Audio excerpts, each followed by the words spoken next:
So lately it's been very rough to be a used car dealer here in this market. I've had cars sitting on my car dealership for $2,000. You see one back there for $2,500 that we've had a hard time selling. And in my estimation, it's going to get even worse. And I know that everyone is broke right now, especially in the price range and the clientele that I have to deal with, my customer base. And I can tell you that over the last week, my sales manager, Nate, he was going on vacation. No problem with that. We let our people go on vacation every once in a while. But he was out, so I had to spend a lot more time in the shop actually helping out with customers and listening to the phone calls, the voicemails that we're getting. And our number one question that we're getting right now is, do you finance? And you got to think, a lot of our cars out here, they're cheap cars, right? I sell $3,000 cars. I got $2,500 cars. We got $3,500 cars out here. And the questions that we're not getting is, hey, I've got $3,500. You got a $3,500 car. I'm going to come up there and buy it. Can I ask about the car? What's it like? No, it's not that. Is, okay, I see you have a cheap $2,500 car. I don't have $2,500. Will you finance it to me? Do you have an easy pay plan? Can I put some money down on the car? Can I put $300, $400 down and make payments every week as I get paid at work? Because I don't have that money. And that's a very sad situation that a lot of people are in right now. And it's across the whole economy where they don't even have $2,500 in their bank account to be able to buy a vehicle that they need to get to work, to get their kids to school. This is a need right now in our society, and people don't have $2,500 right now in their bank accounts to fulfill a need. And in my estimation, I believe that things are just going to get worse from here. I know I feel like just a big downer in this, but you got to think about what's going on in the economy. Do we have anything that's going to really boost it coming up? No, because what boosts the economy? Well, when you get interest rates that go down, we have stimulation in the economy, people spending more money, companies spending more money on improvement, on expansion. That's not happening anytime soon because we have this big problem with inflation right now that it's very, very stubborn. It doesn't look like it's going down anytime soon. And then on top of that, you have gas prices that are going to stay high. We have problems, geopolitical, not going to get into all of that, but gas prices are not going to go down in a meaningful way anytime soon because things are not just going to magically get fixed over there, right? We know this. So whenever we're going through this, we add in extra expense to things like cars. We have insurance that keeps going up and up and up. That's the number one complaint that I'll get whenever customers will come in to try to buy a car.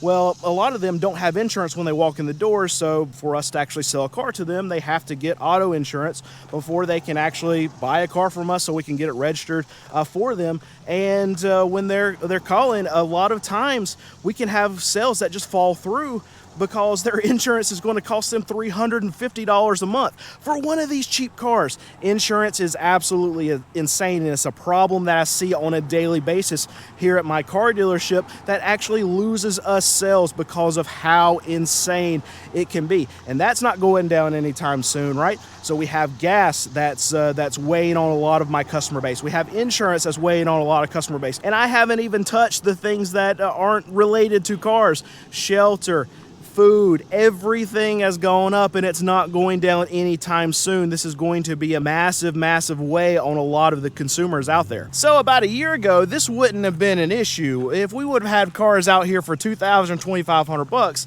they would have got snatched up instantly. But the thing about it is I wouldn't even been able to have cars that were that cheap because I wasn't able to buy cars that cheap to be able to actually sell them at that price point. So we've seen a system here in the car market where me going to these used car dealer auctions have seen prices go down and down and down and down. And I've been able to buy cars a lot cheaper and being able to price them a lot cheaper. But even with that, we are still extremely, extremely slow. So these problems that I'm having right now would not have existed a year ago, just for the simple fact that I would not be able to have cars cheap enough to be able to sell them for $2,000, $2,500. And if I did, they would have got snatched up because our price point around that time, the cars that we're selling a lot better were $3,000, $3,500 cars. So if we would have had to drop our prices down to like a $2,500 price point, they would have been snatched up just like that. We're not seeing that right now in today's market. And one big pain point for me running a small business, running these small used car dealership, is that I have to sell about 45 cars a month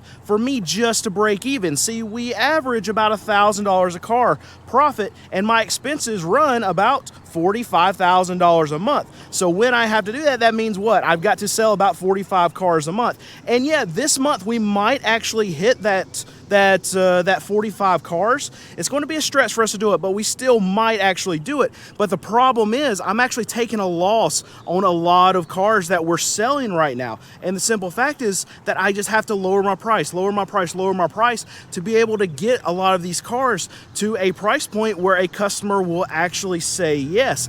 And the way that we actually do our pricing is that when we initially buy a car, we don't price it off what the car's worth. We don't go off Kelley Blue Book, anything like that.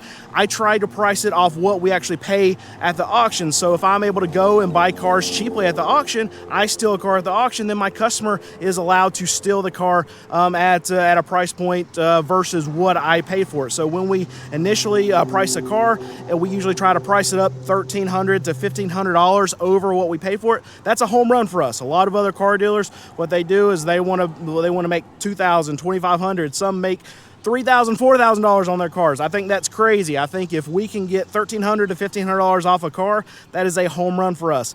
But in most cases, that doesn't happen. The car sits for 2 weeks. We don't get a lot of attention on it. Then we actually drop it by $500. So every 2 weeks, that's what we're doing. I don't want stale inventory. Even though I'm not on a floor plan, I don't take on debt to buy any of the cars that I have on my car dealership. I don't want them sitting around not selling. So what that means is that every 2 weeks that this car sits out here, I'm lowering by $500. If it sits out 2 weeks, $500. 4 weeks, another $500. 6 weeks, we hope not to get there, but we lower another $500. And this is the complication that I'm running into right now. With these cars sitting more than 4 weeks, more than 6 weeks out here, I have to keep lowering and lowering and lowering my prices until I find that price point where someone will actually buy the car. And that's why right now, even if I sell 45 cars this month, a lot of these cars I'm having to lower so much that I'm getting to a price point where I'm actually losing money or breaking even on a lot of these vehicles that I'm selling this month. And I watch all the YouTube videos and read all the headlines from Wall Street Journal and all these other finance magazines and news related outlets where they're saying, okay, everyone's tapped their credit now they're going into savings, and oh god, well, no, never mind, okay, savings is gone now, so now they have to go and try to tap the little bit of credit that they have left, and it just looks like this massive vortex that's just going to blow up in everyone's faces.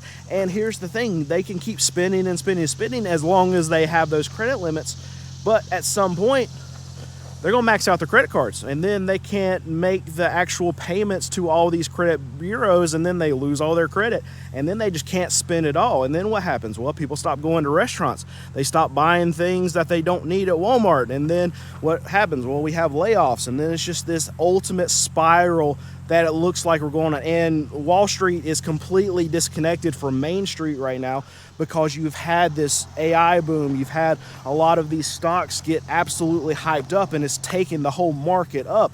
But it doesn't reflect what's actually happening to the common consumer right now. What are they don't have any money.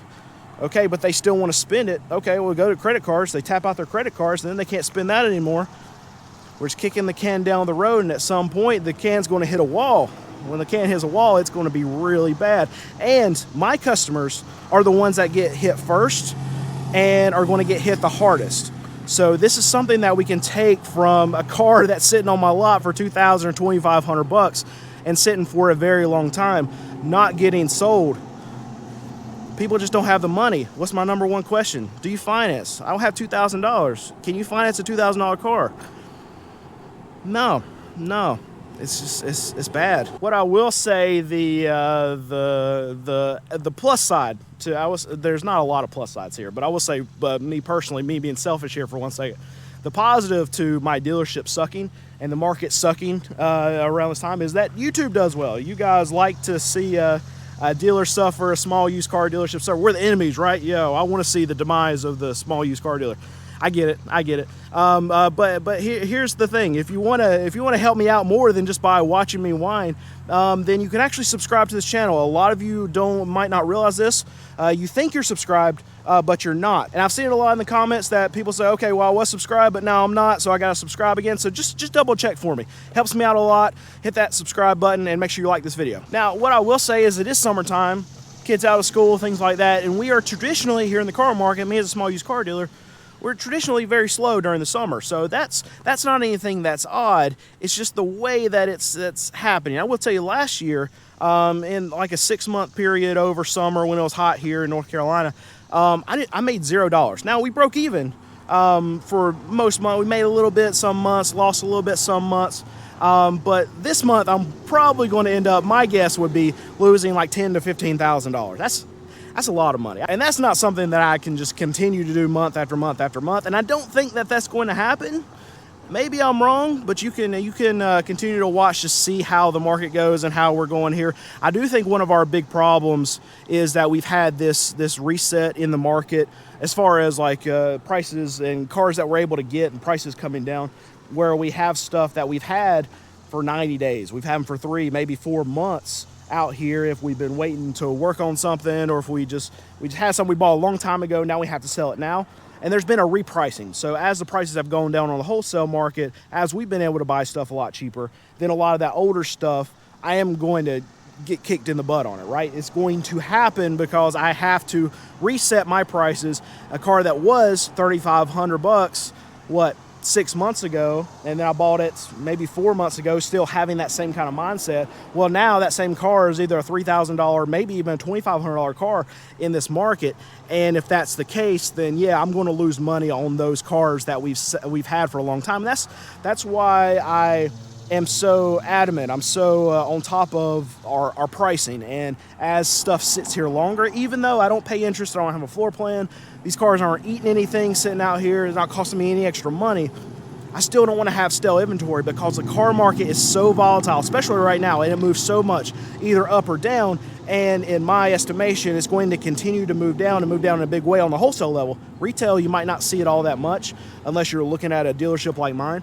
But if it moves that volatility, if it's that volatile on the wholesale market and prices continue to swing down like they have been, I don't want to be stuck with the stuff I have right now a month and a half from now, because the stuff that I'm trying to sell for like $4,000 right now, like that might be a $3,000 car a month and a half, 2 months from now. So I need to be on top of pricing and move it down as people don't want these cars. If I have undesirable cars or they're priced too much, I need to find that price point and I need to find it quickly. I don't want to get stuck with stale inventory. I will say one thing that could help. See, Car Gurus is one of the biggest sites that we actually use to advertise. I think that between them and Facebook Marketplace are the two biggest online mediums that people actually find our cars.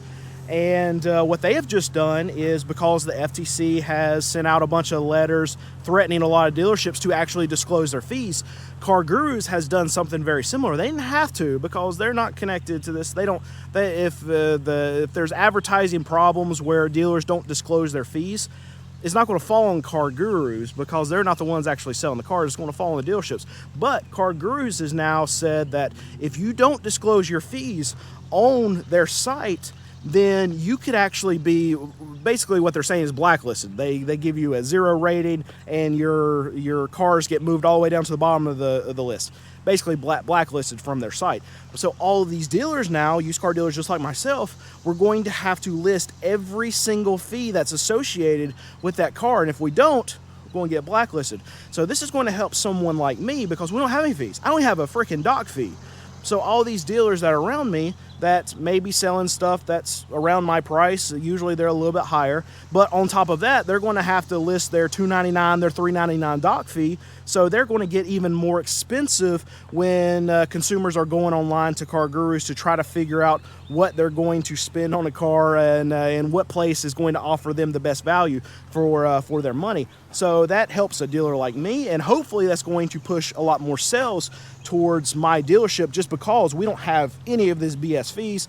If you see a $3,500 car on my car dealership, that's what I get to list it for, because guess what? That's what it costs. And I know what a lot of you are saying, and I see it a lot in the comments. Well, Brandon, you could fix everything if you just financed. Yeah, but I don't like it. It's not that I don't believe in debt. I know that's a weird thing to say, believe in debt. Obviously, debt exists out there, but I myself, I don't like debt, and I don't want to take it. I don't have any consumer debt at all. I haven't paid interest on anything other than my house in, oh my goodness. Me and my wife have been married for almost 14 years. We haven't paid interest on anything in right at 13 years. Other than our house, we did take a mortgage out to get a house, but we haven't paid any kind of interest on any credit card. We haven't had a car payment in probably over 13 years now. So I don't like it. So I understand that I would sell more cars if I finance, even if I offer financing, like if I was a buy here, pay here dealer. But the other thing that you got to look at is capital, because if I sell a $3,500 car, then I get all that $3,500, and then I can take that straight to the auction and then buy another car with it.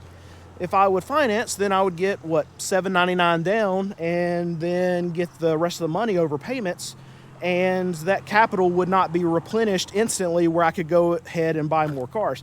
Now, we're not hurting for money to be able to go buy more cars, so that's not a big issue. But the other thing, and probably the biggest thing as far as financing, is I'm too much of a softie. If somebody can't make their car payment and they call me and say, Brandon, I got sick, my kids got sick, I lost my job, but we just can't make our payments, I'm just going to end up giving them the car. And then this place, I know we're breaking even or losing money this month, but throughout the year we'll actually make money. Tax time was really good for us, and that's where we make a bulk of our money throughout the year.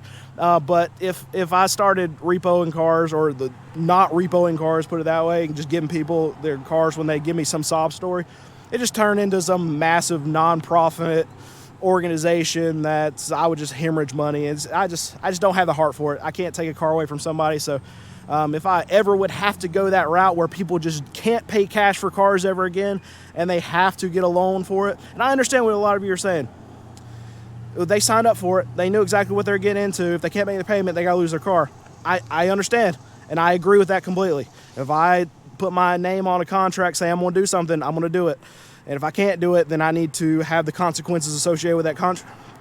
But I can't be the enforcer of that. I would never be able to do it, and I'm just too soft. And my Nate and Tara, they do sales. Tara's my sister; she's my title clerk. They handle sales in the shop. They want to keep me out of the shop, because if anyone wants to negotiate about something, I'm the first one to start knocking money off cars. And Nate tells me all the time, say, dude, we're not running a charity. I'm trying to help you make money. My goal, Nate's telling me, my goal is to make you money, and you're hurting me by coming in here and giving away cars and giving people money off a lot of these cars. And I understand it, but so I got to stay out of the shop, and I got to stay away from any kind of dealer financing, anything like that. So that's something that we'll never do. I'll never be able to do it. And if it gets to the point where that's the only way someone can buy a car, I'm gonna have to just find another business.